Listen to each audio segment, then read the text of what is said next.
Review. പിള്ളേരൊക്കെ ഇരിക്കും, നമുക്ക് സ്നാപ്പ് എടുത്താലോ?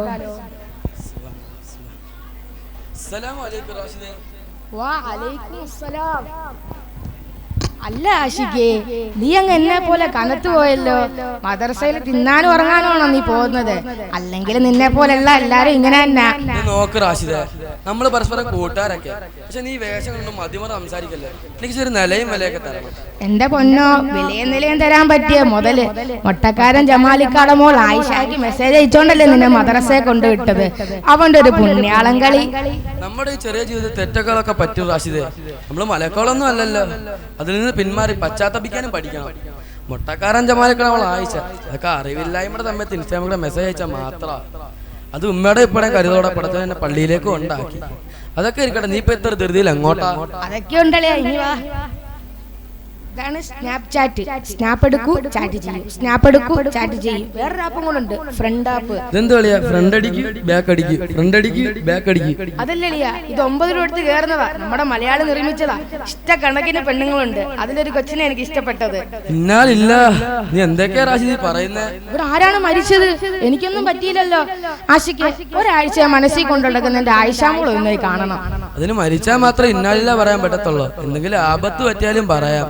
എനിക്കെന്ത് ആപത്ത് പറ്റിയ പോലാണല്ലോ നീ പറയുന്നത്. ആഷിക്ക് സത്യം പറ, ഞാൻ പോകുന്നതിന്റെ അസൂയ കാരണമല്ല നീ പറയുന്നത്? അസൂയ കൊണ്ടല്ല റാഷിദേ, വേദന കൊണ്ട് പറഞ്ഞതാ. പടച്ചോൻ നമുക്ക് നൽകിയ സുന്ദരമായ യുവത്വം അത് നശിപ്പിക്കാതെ ഉപയോഗപ്പെടുത്തണം. സോഷ്യൽ മീഡിയയുടെ തെറ്റായ ഉപയോഗം ഇതിനെല്ലാം കാരണം. അതിനിപ്പോ ഞാൻ എന്ത് ചെയ്യുന്നു നീ പറയുന്ന ആഷിക്ക്? നീ ചെയ്ത തെറ്റെന്താ അറിയാവോ? നീ തെറ്റെന്താന്ന് അറിയാവോ? നീ ആദ്യം മെസ്സേജ് അയച്ചു, അത് കൈകൊണ്ടുള്ള വിചാരം. പിന്നെ നീ അവളെ കുറച്ച് ഓർത്തു, അത് മനസ്സുകൊണ്ടുള്ള വിചാരം. ഇനി അവളെ കാണാൻ പോകുന്നു, അത് കണ്ണുകൊണ്ടുള്ള വിചാരം. നീ എന്തൊക്കെയാകും, പടച്ചോ നിന്നെ കാക്കട്ടെ. ആഷിക്ക് നീ പറ, ഞാൻ എന്റെ ഇരിക്കുന്ന എല്ലാം ഡിലീറ്റ് ചെയ്യട്ടെ? ഡിലീറ്റ് മാത്രം പോരാ റാഷിദേ. നമ്മളെപ്പോലുള്ള യുവാക്കൾ നശിക്കുന്നതിന്റെ പ്രധാന കാരണം സോഷ്യൽ മീഡിയ തെറ്റായ ഉപയോഗം. അതൊക്കെ ഇരിക്കട്ടെ, നീ സോഷ്യൽ മീഡിയ എന്തൊക്കെയാ കാണുന്നത്? ആഷിക്ക് ഇന്ന് രാത്രി 8 മണിക്ക് തൊപ്പിയുടെ ലൈവ് ഉണ്ട്. അതിനുശേഷം 12 മണിക്ക് സായിപ്പോപ്പിയുടെ പബ്ജി കളിയും ഉണ്ട്. ഇതുകൊണ്ട് നിനക്കെന്ത് ഉപയോഗം? എനിക്ക് പ്രത്യേകിച്ച് ഉപയോഗമൊന്നും ഇല്ല, പക്ഷെ സായിപ്പോപ്പിക്ക് കാശ് കിട്ടും.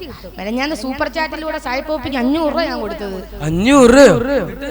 എന്നിട്ടെന്താ, അവൻ എന്റെ പേര് വിളിച്ചു. എങ്ങനെയാന്നറിയാവോ? 50K ആൾക്കാരുടെ ലൈവിൽ എന്റെ പേര് വിളിച്ചു, റാഷിദ് ഫ്രം പത്തനംതിട്ട അടൂർ. അപ്പൊ എനിക്ക് കിട്ടിയ രോമാഞ്ചം ഉണ്ടല്ലോ ആഷിക്കേ. രോമാഞ്ചം മാത്രമാണ് എനിക്ക് കിട്ടിയുള്ളൂ, പൈസ പോയി. നിന്റെ വാപ്പ ഒരു കൂലിപ്പണിക്കാരനാ. അദ്ദേഹം എത്ര കഷ്ടപ്പെട്ടാന്നറിയാ പൈസ സമ്പാദിക്കുന്നത്. ആ പൈസ നീ ഒരു അന്യനെ ചിരിപ്പിക്കാൻ വേണ്ടി കൊടുത്തത്. ഇപ്പൊ എനിക്കെല്ലാം മനസ്സിലായി ആഷിക്കേ, ഞാൻ ചെയ്തത് തെറ്റാ. എനിക്കിപ്പോ എല്ലാം ബോധം വന്നു. നീ ഇനി എല്ലാം മറന്ന് നീ സോഷ്യൽ മീഡിയയിൽ നിന്ന് കളിയൊക്കെ നിർത്തി നീ നല്ല ഇറക്കാനാവണം. പക്ഷെ ആഷിക്കേ, എന്റെ ബുദ്ധിമുട്ട് മാറാൻ വേണ്ടിയാ ഞാൻ പബ്ജി കളി കാണുന്നത്, സമാധാനം കിട്ടാനും വേണ്ടിയും. അള്ളാഹു പറഞ്ഞത് എന്തെന്നറിയുമോ? അലാ ബിദിക്രില്ലാഹി തത്മഇന്നൽ ഖുലൂബെന്ന.